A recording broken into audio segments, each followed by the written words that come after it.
Welcome my friends. मैं आपके लिए ले आया हूँ बिल्डिंग मटेरियल एंड कंस्ट्रक्शन का सेकंड वीडियो। और आज हम जो सीखेंगे वो है बिल्डिंग मटेरियल, मेसनरी मटेरियल। पहले वीडियो में हम सीखे थे कि बिल्डिंग का कंपोनेंट्स क्या क्या होता है, जैसे कि डोर, विंडो, लिंटेल, रूफ, छाजा, कॉलम, फाउंडेशन एट्सेट्रा। ये सब है बिल्डिंग कंपोनेंट्स।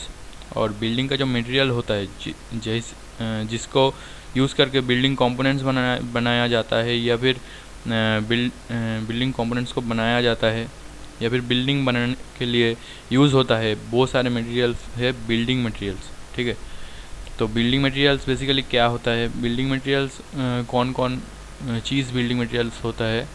जैसे कि वुड एक बिल्डिंग मटेरियल्स है जो शटरिंग के पर्पज़ यूज़ होता है। फिर भी शटरिंग के बाद भी फिक्स्ड स्ट्रक्चर बनाने के लिए यूज़ होता है, जैसे कि विंडोज़, डोर, ये सारे बनाने के लिए वुड्स यूज़ होता है। उसके बाद ब्रिक जो बिल्डिंग का एक यूनिट है, जैसे कि स्टोन वो भी एक बिल्डिंग का यूनिट है ये। और ब्रिक स्टोन जो जॉइंट होता है उसका जो मटेरियल के द्वारा होता है उसका नाम है मोटर।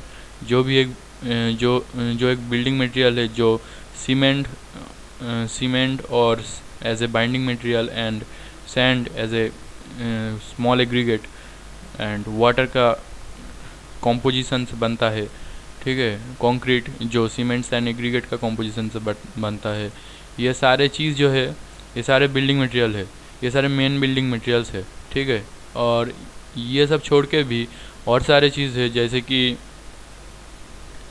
ग्लास है जो विंडो का पर्पस यूज़ होता है, जैसे कि स्टील है जो रेलिंग के लिए यूज़ होता है।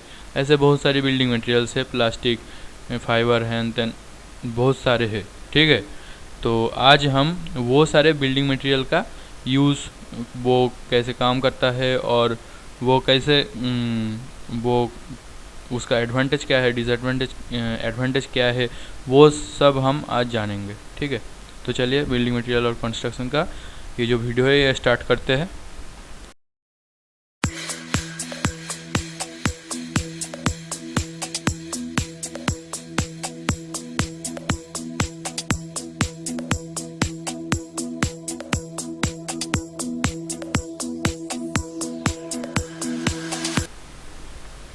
पहले जो मटेरियल हम जानेंगे वो है मोटर। ठीक है मोटर क्या चीज़ है? मोटर बिल्डिंग का एक बहुत इम्पॉर्टेंट चीज़ है। ये यूज़ उस टाइम होता है जिस टाइम हम दोनों ब्रिक को एक दूसरे से बाइंडिंग करते हैं। ठीक है, ये बेसिकली एक बाइंडिंग मटेरियल है जो ब्लॉक्स जो है, ब्रिक हो, स्टोन हो, जो भी हो, उसको ज्वाइन करता है एक दूसरे से। ठीक है, तो ये है मोटर जो एक पेस्ट है। ये जो चीज़ से बनता है वो बेसिकली 3 मेन चीज़ से बनता है। एक है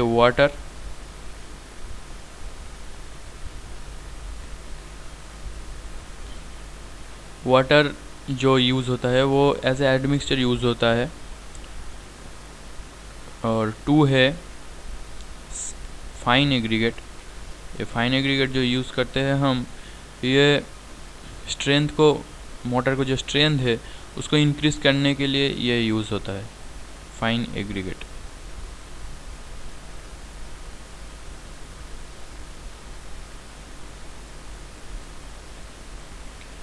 और 3 जो इम्पॉर्टेंट एलिमेंट है वो है बाइंडिंग मटेरियल।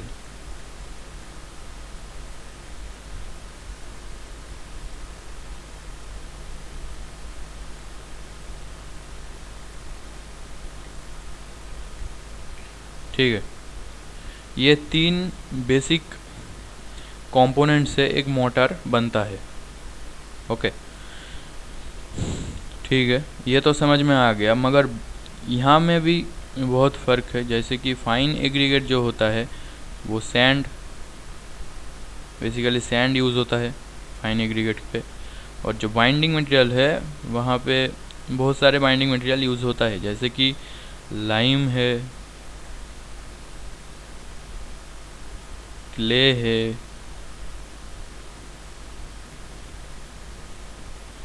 सीमेंट है,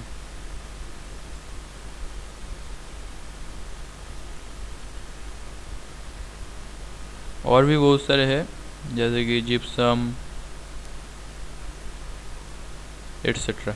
ठीक है, तो अगर ये तीन जो कंपोनेंट है, ये तीनों कंपोनेंट का बाइंडिंग मटेरियल जो है उसको यूज़ करके ये मोटर का नाम होगा। ऐसे करके मोटर का बहुत सारे क्लासिफिकेशन बनता है। जैसे कि जो मेन क्लासिफिकेशन है वो है, अगर हम लाइम को यूज़ करें as a binding material, then mortar का जो नाम है उसका नाम होगा लाइम मोटर।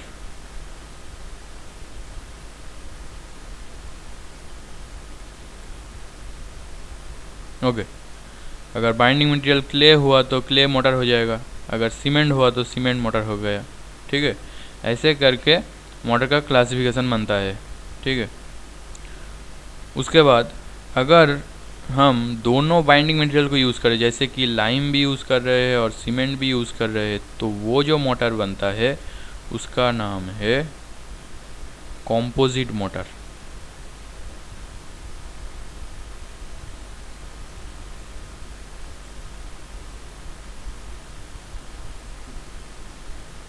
ओके, जैसे कि पिरामिड जो बना है वो बना है क्ले जिप्सम मोटर से। वो जो पिरामिड बनाने के लिए जो मोटर को यूज़ किया गया है वो है क्ले और gypsum as a binding material. उसके बाद सैंड और वाटर तो ऐड करना ही पड़ेगा, तो वो जो मोटर है वो भी एक कॉम्पोजिट मोटर है। ओके,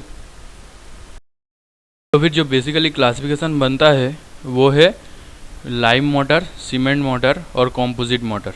ओके, उसके बाद हम जानेंगे कि मोटर का फंक्शन क्या है। मोटर जो हम यूज़ करते हैं, जो पर्पस, वही मोटर का फंक्शन है। ठीक है, वो है एक जो प्लास्टरिंग पर्पस के थ्रू यूज़ होता है, जो इंटरनल और एक्सटर्नल वॉल को एकदम स्मूथ करने के लिए यूज़ होता है। वो मोटर का एक फंक्शन है, उसको हम प्लास्टर भी कह सकते हैं। दूसरा जो है वो है, तो आप जानते हैं कि दोनों ब्रिक का जो बॉन्डिंग है वो बॉन्डिंग होता है वो मोटर से बनता है। तीसरा जो है वो है पुट्टी करने के लिए बनता है। पुट्टी जो है वो है दोनों ब्रिक, अगर हम ब्रिक वर्क ही रखें मगर दोनों ब्रिक में जो एक्सेस मोटर जो बाहर निकाला हुआ है उसको हम प्लेन करते हैं, वो भी मोटर के फंक्शन में आता है। ये सब मोटर का फंक्शन है। ओके, उसके बाद आता है मोटर का कैरेक्टरिस्टिक। मोटर का कैरेक्टरिस्टिक क्या है? कैरेक्टरिस्टिक मतलब मोटर का जो प्रॉपर्टीज़ होता है, एक मोटर का जो प्रॉपर्टीज़ है वो क्या है। फर्स्ट जो प्रॉपर्टीज़ आता है वो है it should be capable of developing good adhesion with the building unit such as brick. मतलब ये एक गुड एडिशन प्रॉपर्टी होना चाहिए। जब हम कंस्ट्रक्शन करें तब दोनों ब्रिक को जो जोड़ता है वो एडिशन प्रॉपर्टी गुड होना चाहिए। ये एक कैरेक्टरिस्टिक में पड़ता है, एक इम्पॉर्टेंट कैरेक्टरिस्टिक है। दो है, नंबर 2 में है it should be capable of developing the design stresses. हमारा बिल्डिंग का जो लोड आता है ऊपर से, ठीक है, वो लोड को रेजिस्ट करने के लिए हमारा जो वॉल है वो भी हेल्प करता है। लोड को बीम वॉल जो है वो लोड को बीम और कॉलम पे भेजता है। हाँ, तो यहाँ पे जो वॉल बनता है तो वो तो ब्रिक से बनता है, वहाँ पे मोटर यूज़ होता है। फिर मोटर भी एक डिजाइन स्ट्रेस को लेने के लिए काम करता है। ठीक है, तो यहाँ पे motor should be develop the design stresses. ये एक इम्पॉर्टेंट प्रॉपर्टीज़ है। ठीक है, जो तीसरा जो पॉइंट है वो है it should be capable of resisting the penetration of rain water. Rain water जो आते हैं, रेन वाटर जो एक्सटर्नल वॉल पे जो रेन वाटर एक्ट करता है, वो रेन वाटर पेनिट्रेशन मत करे। प्लास्टर जो है वो रेन वाटर ब्रिक में नहीं पहुंचने देना चाहिए, ठीक है। रेन वाटर को रेजिस्ट करना चाहिए, तो ये भी एक इम्पॉर्टेंट प्रॉपर्टी है। और चौथा जो आता है, इट शुड बी चीप। ये तो डेफिनेटली एक इम्पॉर्टेंट प्रॉपर्टी है, क्योंकि हम जो कंस्ट्रक्शन काम करते हैं वो इकोनॉमिकल फास्ट प्रायोरिटी होता है कि वो हमेशा इकोनॉमिकल बने, ठीक है। तो चीप होना भी ज़रूरी है। And it should B durable and others property. Main जो प्रॉपर्टी है वो ये चार एक मोटर का मेन प्रॉपर्टी है, ठीक है। प्रॉपर्टी के बाद जो आता है वो है मोटर का मिक्स प्रोपोर्शन। मिक्स प्रोपोर्शन कैसे करें, कैसे अनुपात में सीमेंट और सैंड यूज़ करके हम सीमेंट मोटर को बनाएंगे, ये इस चार्ट पे है, ठीक है। अगर हम मोटर को मेसनरी पर्पस में यूज़ करना चाहते हैं तो वहाँ पे हम सीमेंट अगर हम यूज़ करें एक यूनिट, मतलब यूनिट को आप एक क्यूबिक मीटर पकड़ लीजिए। 1 क्यूबिक मीटर अगर सीमेंट होगा तो 4 से 5 क्यूबिक मीटर सैंड यूज़ होगा, और वो जो मोटर बनेगा वो यूज़ होगा मेसनरी पर्पस, मतलब ब्रिक का बॉन्डिंग में, ठीक है। अगर हम प्लास्टर बनाना चाहते हैं तो प्लास्टर के लिए जो मोटर बनेगा उसका अगर 1 क्यूबिक मीटर सीमेंट होगा तो 4 क्यूबिक मीटर सैंड यूज़ होगा। ये जो मोटर यूज़ होगा वो इंटरनल एंड एक्सटर्नल प्लास्टरिंग पे यूज़ होगा, ठीक है। और तीसरा जो पॉइंटिंग के लिए आता है, जो आपको मैं बोला पॉइंटिंग के लिए भी यूज़ होता है, तो ये है अगर 1 क्यूबिक मीटर सीमेंट हो तो 1 से 3 क्यूबिक मीटर सैंड हो सकता है, ठीक है। ये जो मोटर हम यूज़ करेंगे ये पॉइंटिंग पे होगा। चौथा जो आता है वो है reinforce brick work. Okay, reinforce brick work क्या होता है? रेनफोर्स ब्रिक वर्क होता है अगर हम ब्रिक वर्क में रेनफोर्स डालें, ठीक है। अगर हम सपोज हम 250 का एक वॉल बना रहे हैं, ठीक है, 250 का जो वॉल बना रहे हैं वहाँ पे अगर हम उसका अंदर रेनफोर्समेंट प्रोवाइड करें टेंसाइल स्ट्रेंथ बढ़ाने के लिए, इस वॉल का टेंसाइल स्ट्रेंथ को बढ़ाने के लिए अगर रेनफोर्समेंट यूज़ करें, तो ये जो रेनफोर्समेंट यूज़ होगा दोनों ब्रिक के मिडिल पे अगर रेनफोर्समेंट हम यूज़ करें तो ये जो पार्ट है, ये पार्ट पे जो मोटर यूज़ होगा वो मोटर का प्रोपोर्शन है अगर 1 क्यूबिक मीटर सीमेंट हो तो 3 क्यूबिक मीटर सैंड होगा, ठीक है। और फाउंडेशन पर्पस के लिए जो मोटर यूज़ होगा वो है 1 क्यूबिक मीटर अगर सैंड हुआ तो 3 से 4 क्यूबिक मीटर सैंड होगा। ये जो सारी मोटर हम देख रहे हैं ये सारे सीमेंट मोटर है, और ये जो चार्ट है ये एक इम्पॉर्टेंट चार्ट है, ये प्रैक्टिकल वर्क में काम आता है, ठीक है। ऐसे भी बहुत सारे चार्ट है, ये तो बन गया सीमेंट मोटर का चार्ट। ऐसे ही दूसरा जो चार्ट है वो है लाइम मोटर का चार्ट। लाइम मोटर पे क्या क्या मिक्स करके लाइम मोटर बनता है, वो एक है लाइम, दूसरा फैट लाइम के लिए ये वाला प्रोपोर्शन यूज़ होगा, और हाइड्रोलिक जो लाइम है उसके लिए ये वाला प्रोपोर्शन यूज़ होगा। ये दोनों है प्लास्टरिंग और पॉइंटिंग के लिए, और ये है मेसनरी पर्पस के लिए। ऐसे दूसरा भी चार्ट है मेरे पास, वो है सुर्की मोटर। अगर सुर्की को यूज़ करके हम मोटर बनाए तो मेसनरी और फाउंडेशन के लिए ये वाला पार्ट यूज़ होगा सुर्की, और दूसरा भी मेसनरी और फाउंडेशन के लिए भी है। ये है लाइम सुर्की, एक कॉम्पोजिट मोटर है। ओके, लाइम भी यूज़ है, सुर्की भी यूज़ है, तो एक कॉम्पोजिट बन गया। हाँ ठीक है। उसके बाद जो आता है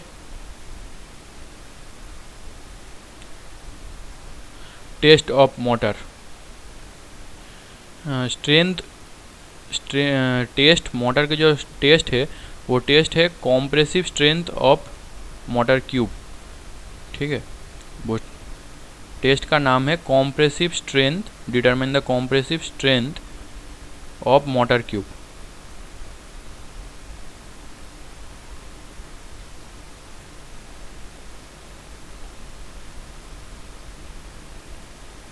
ये वाला जो टेस्ट है, ये वाला टेस्ट पे क्या होता है, ये वाला टेस्ट पे हम एक क्यूब लेते हैं, ठीक है। क्यूब पे एक मोटर को जो पहले से प्रोपोर्शन में फेल कर उसको हम क्यूरिंग करके 7 डेज बाद एक स्ट्रेंथ चेक करते हैं कॉम्प्रेसिव स्ट्रेंथ चेक मशीन के द्वारा।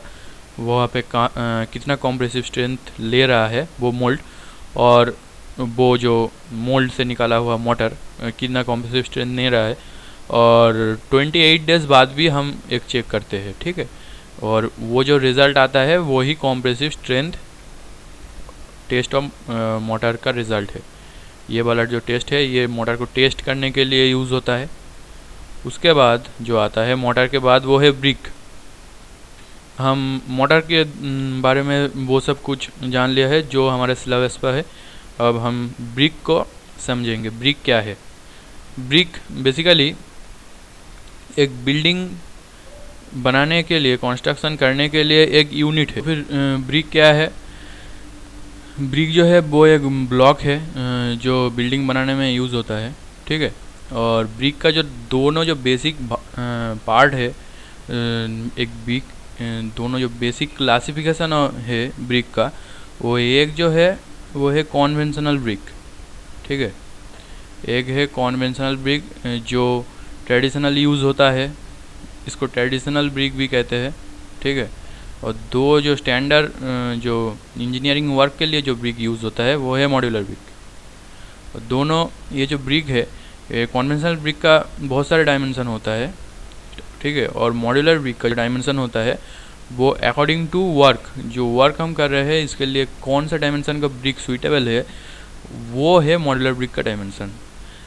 जनरली एक कॉन्वेंशनल जो ब्रिक होता है उसका डायमेंशन होता है 248 इन बाई 121 बाई 70। ये वाला जो डायमेंशन है, ये वाला डायमेंशन ऐसा अब ऐसा है, ये जो है, ये जो डायमेंशन का वैल्यू है, ये टोटल ये जो यूनिट है इसका यूनिट है मिलीमीटर।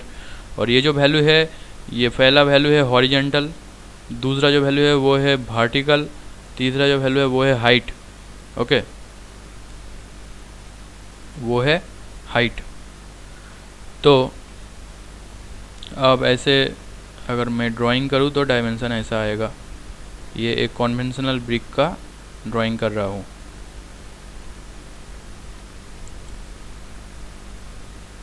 सपोज ये ब्रिक बन गया तो इसका हाइट जो बनता है तो ये आता है, ये आएगा 70। ये वाला जो पार्ट है ये आएगा 121 मिलीमीटर, और ये वाला जो पार्ट है वो आएगा 248 मिलीमीटर। और ब्रिक के ऊपर एक ऐसा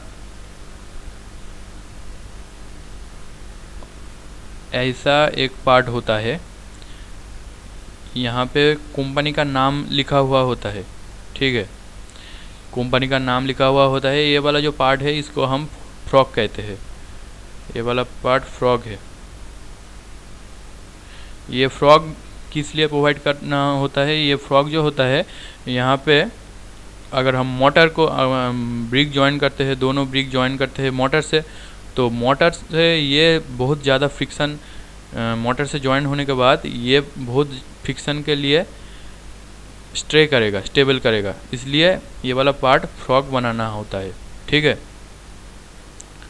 और ये तो बन गया ट्रेडिशनल ब्रिक का डायमेंशन। और मॉड्यूलर ब्रिक जो है उसका डायमेंशन है ऐसे ही, मॉड्यूलर ब्रिक का डायमेंशन है 190 इंटू 90। ये एक स्टैंडर्ड मॉड्यूलर ब्रिक का डायमेंशन है, ठीक है। ये सब डायमेंशन मिलीमीटर पर है, ओके। अब ब्रिक का जो टेस्ट होता है वो टेस्ट क्या होता है? हम ब्रिक का दोनों टेस्ट करते हैं। एक जो टेस्ट है वो है लेबोरेटरी पे, और दूसरा जो टेस्ट है वो है ऑन द फील्ड, मतलब साइट पे, ठीक है। और लेबोरेटरी पे जो टेस्ट होता है उस टेस्ट, बहुत सारे टेस्ट है वहाँ पे। एक टेस्ट बहुत ही इम्पॉर्टेंट टेस्ट है, वो उसका नाम है वाटर एब्जॉर्प्शन टेस्ट। ये वाला टेस्ट कैसे किया जाता है? ये वाला जो टेस्ट है, यहाँ पे एक ब्रिक को ओवन में ड्राई करना पड़ता है, ठीक है। ओवन में ड्राई होने के बाद जो वेट आता है वो हम लिख कर रखते हैं। सपोज़ ओवन ड्राई करने के बाद एक ब्रिक का जो वेट है वो है WD, ओके। और उसके बाद वो जो ब्रिक है वेट करने के बाद वाटर में फुल्ली सबमर्ज करके रखना पड़ता है। कितने आवर्स के लिए? 24 आवर्स के लिए वो सबमर्ज करके रखना पड़ता है। उसके बाद वो जो ब्रिक हम निकाल के, वाटर से निकाल के वेट करें, उसका जो वेट बनता है वो वेट को भी हम लिख कर रखते हैं। सपोज वो वाला वेट है WW, ठीक है। उसके बाद जो वाटर एब्जॉर्प्शन टेस्ट का जो रिज़ल्ट है वो रिज़ल्ट आएगा W minus WD by WD into 100%। ये वाला वेट, ये वाला जो परसेंटेज आएगा, रिजल्ट जो परसेंटेज पे आएगा, ये वाला परसेंटेज से हम ब्रिक को बोलेंगे वो अच्छा ब्रिक है या फिर बुरा ब्रिक है। अगर वाटर एब्जॉर्प्शन को कम हुआ तो ब्रिक अच्छा माना जाता है। अगर ज़्यादा वाटर एब्जॉर्प्शन करता है तो ब्रिक बुरा होता है, ठीक है। हमारा जो क्ले ब्रिक है, क्ले ब्रिक के लिए वाटर एब्जॉर्प्शन का जो वैल्यू है वो 15% से 20% तक होता है, ठीक है। अगर इससे ज़्यादा हो तो अच्छा नहीं है वो ब्रिक, ठीक है। अगर इससे कम हुआ तो ठीक है। तो वाटर एब्जॉर्प्शन टेस्ट के बाद जो टेस्ट आता है वो है कॉम्प्रेसिव स्ट्रेंथ चेक, ठीक है। कॉम्प्रेसिव स्ट्रेंथ चेक पर हम ब्रिक का जो कॉम्प्रेसिव स्ट्रेंथ है वो कॉम्प्रेसिव स्ट्रेस जनरेट करते हैं, और कॉम्प्रेसिव जो स्ट्रेस होता है वो कितना तक लेते हैं एक ब्रिक, उससे पता चलता है वो ब्रिक कितना अच्छा है, ठीक है। यह है compressive strength check of brick, ये भी एक लेबोरेटरी टेस्ट है। दूसरा जो है वो है तीसरा जो है वो है डायमेंशनल एनालिसिस, ओके। ये वाला जो टेस्ट है, यहाँ पे क्या होता है, यहाँ पे डायमेंशन को एनालिसिस करना होता है। अगर सपोज़ हम ट्रेडिशनल ब्रिक का डायमेंशन एनालिसिस टेस्ट कर रहे हैं, तब हमारा ट्रेडिशनल ब्रिक का ये वाला जो डायमेंशन है, ये वाला डायमेंशन है 121। अगर हम ऐसे 20 ब्रिक को रखें, ऐसे ही हम 20 ब्रिक को अगर एक दूसरे से टच करके अगर 20 ब्रिक को हम सजा कर रखते हैं, उसके बाद हम जो डायमेंशन चेक करेंगे, ठीक है, उसके बाद हम जो डायमेंशन चेक करेंगे वो क्या आएगा 121 इंटू 20, क्या होता है 121 इंटू 20 करके आता है 2420 mm। हम देखेंगे ये वाला जो डायमेंशन आ रहा है ये कितना, यहाँ पे कितना एरर आ रहा है। एरर तो थोड़ी ना थोड़ी आएगा ही। जो एरर आएगा उस एरर को हम 20 से डिवाइड कर देंगे, ठीक है। हम 20 से डिवाइड करके देखेंगे कि डायमेंशनली ये ब्रिक कितना राइट है। ये तीनों जो टेस्ट मैं बताया वो है लेबोरेटरी का टेस्ट। और हर वक्त तो हम लेबोरेटरी में होते नहीं हैं, तो हमारा फील्ड में जो ब्रिक का जो टेस्ट है वो टेस्ट जानना भी बहुत इम्पॉर्टेंट है, ठीक है। तो फील्ड का जो टेस्ट है, पहला जो टेस्ट है वो है shape and size analysis, okay. Shape and size के लिए ये जो टेस्ट है, ये टेस्ट पे हम नॉर्मली टेप से ब्रिक का शेप और साइज जो है उसको हम चेक करके भी कर सकते हैं। और चेक करने के पहले हमको एक चीज़ जानना पड़ेगा, वो है एक जो ब्रिक है उसका जो लेंथ आता है वो लेंथ ऑफ द ब्रिक है। लेंथ ऑफ द ब्रिक हमेशा एक width of brick plus motor thickness का इक्वल होगा, ठीक है। तो लेंथ ऑफ ब्रिक हमेशा विड्थ प्लस मोटर जो थिकनेस है उसका इक्वल होगा। अगर हम समझ ले एक ट्रेडिशनल ब्रिक 199 लेंथ विथ है 90 और हाइट है 90, ठीक है। अगर ये एक मॉड्यूलर ब्रिक है, अगर इसका हम लेंथ ऑफ ब्रिक निकालना चाहते हैं तो हम इसको अब देख सकते हैं। इसका जो विड्थ ऑफ ब्रिक है, सपोज सॉरी ये 2 इंटू विड्थ ऑफ ब्रिक है, ठीक है। इसका जो विड्थ ऑफ ब्रिक है तो क्या बनता है 90 प्लस इसका जो मोटर थिकनेस है, मोटर थिकनेस हम 10 मिलीमीटर लेते हैं, ठीक है। 10 मिलीमीटर बेसिकली एक मोटर का थिकनेस होता है कंस्ट्रक्शन के लिए। तो यहाँ पे हम 10 मिलीमीटर लिख दिया। उसके बाद ये जो आता है 180 प्लस 10 इक्वल टू 190। अब देख सकते हैं जो यहाँ से मिल गया तो ठीक है। अगर और हमेशा विड्थ जो है वो हाइट का इक्वल होगा, हाइट का इक्वल होता है विड्थ, ठीक है। ये भी एक इम्पॉर्टेंट चीज़ है, विड्थ हाइट का इक्वल भी हो सकता है और हाइट से ज़्यादा भी हो सकता है, ग्रेटर देन इक्वल टू होता है हाइट का हमेशा। ये है शेप एंड साइज का टेस्ट। उसके बाद कलर जो टेस्ट आता है, कलर का एक ब्रिक का, एक अच्छा ब्रिक का, अच्छा वेल बर्न ब्रिक का जो कलर होता है वो है red colour, red copper colour होता है, ठीक है। कॉपर रेड होता है कलर, ओके। उसके बाद जो आता है वो साउंड टेस्ट। अगर हम साउंड टेस्ट क्या है, अगर हम दोनों अगर ब्रिक को एक साथ स्टक करें, ठीक है, तो वो दोनों ब्रिक का स्टक करने के बाद जो साउंड आता है वो है एक मेटालिक साउंड।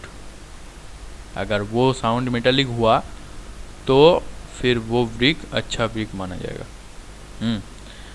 उसके बाद साउंड टेस्ट के बाद जो आता है वो है हार्डनेस टेस्ट।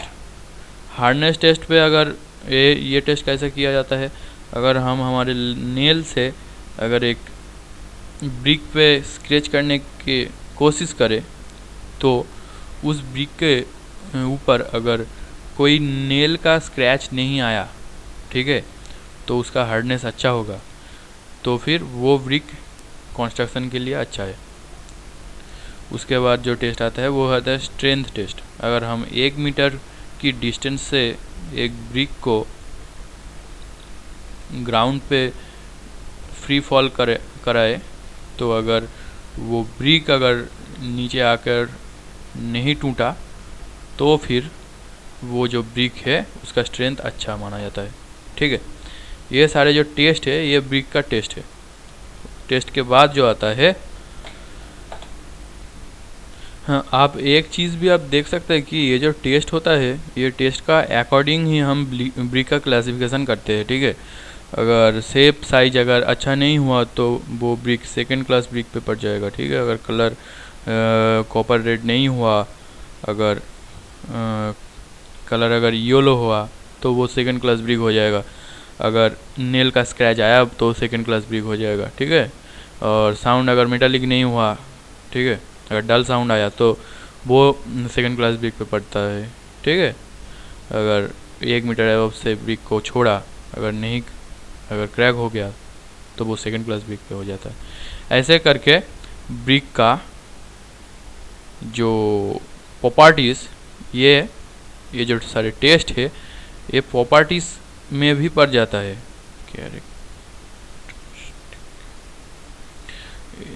ये है कैरेक्टरिस्टिक। क्लासिफिकेशन ऑफ ब्रिक, ये वाला जो ब्रिक है ये है फर्स्ट क्लास ब्रिक, ठीक है।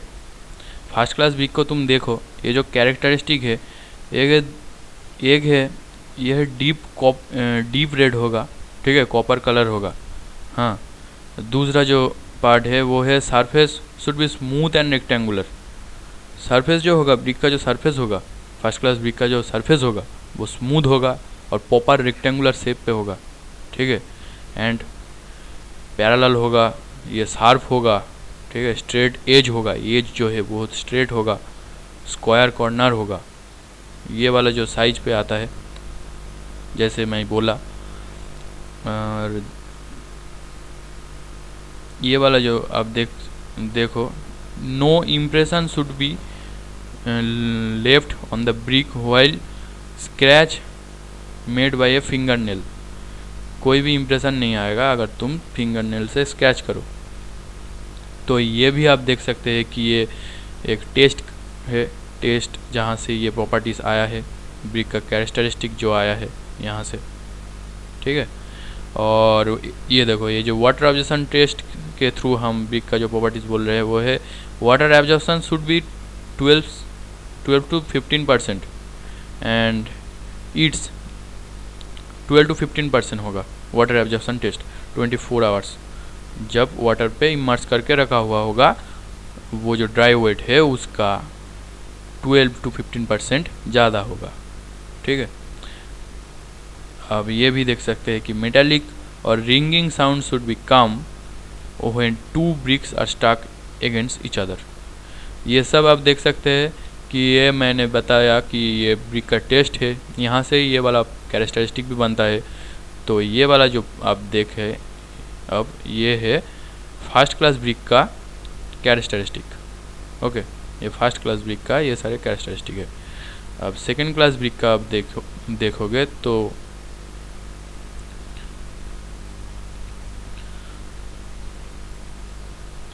ये देखो, ये जो तीन कैरेक्टरिस्टिक है, ये है सेकेंड क्लास ब्रिक का कैरेक्टरिस्टिक। एक क्या है, एक है small crack and destruction are permitted. छोटा छोटा क्रैक मिलेगा सेकेंड क्लास ब्रिक पे, ठीक है। यहाँ पे आप देख सकते हैं कि little higher absorption about 16 to 20% of its dry weight each allow. ये जो फर्स्ट क्लास ब्रिक होता है वो 15% तक वाटर एब्जॉर्प्शन कर सकता है, मगर सेकेंड क्लास ब्रिक का बारे में अगर बात आया तो 16 से 20% तक ये अलाउ कर सकता है, ठीक है।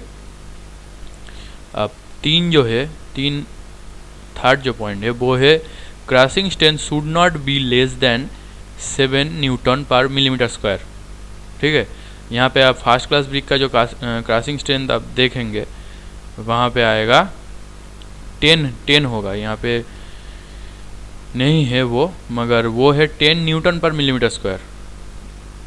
यहाँ आप देखेंगे ये जो नंबर 9 जो क्रशिंग स्ट्रेंथ जो क्या गया है वो है crushing strength of brick should not be less than 10 Newton पर मिलीमीटर स्क्वायर। ये जो पार्ट है ये फर्स्ट क्लास ब्रिक का पार्ट है, ठीक है। तो फर्स्ट क्लास ब्रिक का ये कैरेक्टरिस्टिक है। यहाँ पे सेकंड क्लास ब्रिक पे आ जाता है 7 न्यूटन पर मिलीमीटर स्क्वायर। अगर क्रशिंग स्ट्रेंथ आप चेक करें लैब में जाकर तो सेकंड क्लास ब्रिक 7 न्यूटन पर मिलीमीटर का लेस नहीं होगा, समझ में आया। वो 8 हो सकता है, वो 9 हो सकता है। अगर 10 के ऊपर चला गया तो वो ब्रिक अच्छा हुआ, अगर 10 के ऊपर चला गया तो वो ब्रिक फर्स्ट क्लास ब्रिक पे आ गया। अगर 10 का नीचे 7 का ऊपर तक हुआ तो ब्रिक आता है सेकंड क्लास ब्रिक पे। अब थर्ड क्लास ब्रिक पे आप देख सकते हैं, थर्ड क्लास ब्रिक का जो कैरेक्टरिस्टिक है वो है they are soft light colour producing a dull sound. जो मैंने कहा आपको, जो ये डल साउंड प्रोवाइड करता है वो सेकेंड क्लास ब्रिक भी डल साउंड प्रोवाइड करता है, प्रोड्यूस करता है, ठीक है। और ये प्रॉपरली बांड भी नहीं है, हाँ। और वाटर एब्जॉर्प्शन जो है वो 25% तक है, 25% तक वाटर एब्जॉर्ब करेगा। ये है थर्ड क्लास ब्रिक, ओके। ये बहुत ही अच्छा ब्रिक नहीं है, ठीक है। ये जो यूज़ होता है ये है it is use for building temporary structure, temporary structure बनाने में यूज़ होता है, ठीक है। हम थर्ड क्लास ब्रिक को कभी भी परमानेंट स्ट्रक्चर पे यूज़ नहीं करेंगे, ओके। ये जो तीन टाइप्स ऑफ ब्रिक है, ये ब्रिक का क्लासिफिकेशन है, फर्स्ट क्लास, सेकेंड क्लास और थर्ड क्लास, ठीक है। अब हम पॉइंट पे आते हैं।